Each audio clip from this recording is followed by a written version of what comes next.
Assalamualaikum warahmatullahi wabarakatuh. Di sini saya akan menjelaskan tentang gustatory system atau indera pengecapan. Nah, di sini terdapat gustatory dan olfactory system.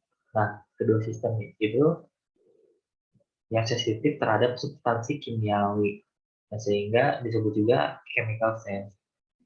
Mekanisme pengenalan rangsangan kecap dan rangsangan penciuman pada dasarnya sama dengan perangsangan pada sensoris kulit. Nah, gustatory system. Nah, gustatory system ini adalah sistem pengecapan dan dengan itu rasa atau taste. Nah, stimulusnya itu yaitu zat kimiawi atau chemical substance yang tadi disebutkan sebelumnya.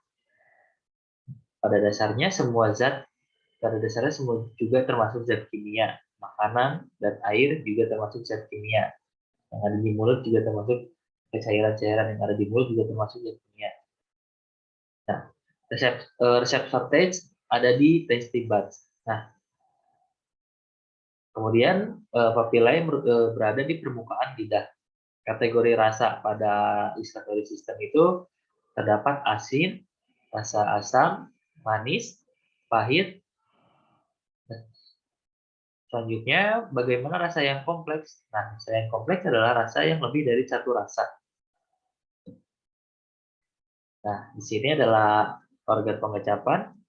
Nah, untuk indera pengecap rasa pahit itu berada di belakang atau di belakang lidah. Nah, di bagian di sini. Untuk rasa pengecapan asin itu berada di samping kanan dan samping kiri lidah, sedangkan pengecapan rasa asam itu berada di sebelum ujung lidah. Nah, di sini dan yang di ujung lidah adalah indera pengecap rasa manis. Nah, di sini terdapat, nah ini yang dinamakan papillae. Kemudian selanjutnya, nah tonjolan-tonjolan yang ada di lidah itu namanya papillae. Nah, ini papillae yang tadi vestibat adalah tuh sel reseptor kita. Nah, itu tuh berada di samping lidah. Tepatnya di sini. Fungsi vestibat itu adalah mengubah zat kimia menjadi impuls saraf. Nah, di sini ada jalur neural pengecapan. Jadi stimulus zat kimia itu masuk ke mulut. Nah, kemudian diterima oleh sel reseptor yaitu yang tadi vestibat. Dan zat kimia tersebut dirubah menjadi impuls saraf, kemudian diteruskan ke nukleus of rectus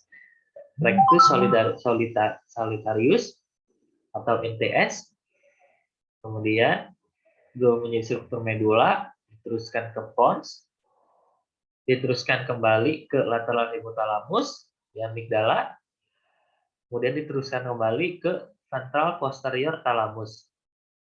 Setelah itu diteruskan ke gyrus postcentralis, nah masuk di insula atau gustatory cortex, kemudian disampaikan ke pusat-pusat yang terkait dengan memori pengecapan, kemudian dianalisa.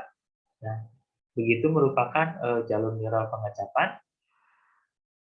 Nah, di sini terdapat gangguan indera pengecapan. Yang pertama itu adalah hipogeusia, yaitu penurunan kemampuan untuk merasakan berbagai rasa. Seseorang yang mengalami gangguan ini masih bisa merasakan rasa makanan, tetapi kepekaannya kurang. Selanjutnya, ageusia, yaitu kondisi di mana seseorang tidak bisa merasakan apapun dari makanan yang dimakannya. Kondisi ini jarang terjadi. Selanjutnya ada dysgeusia, yaitu gangguan indera pengecapan yang menyebabkan persepsi rasa seseorang berubah. Misalnya, semua makanan jadi terasa manis, asam, pahit, atau metalik.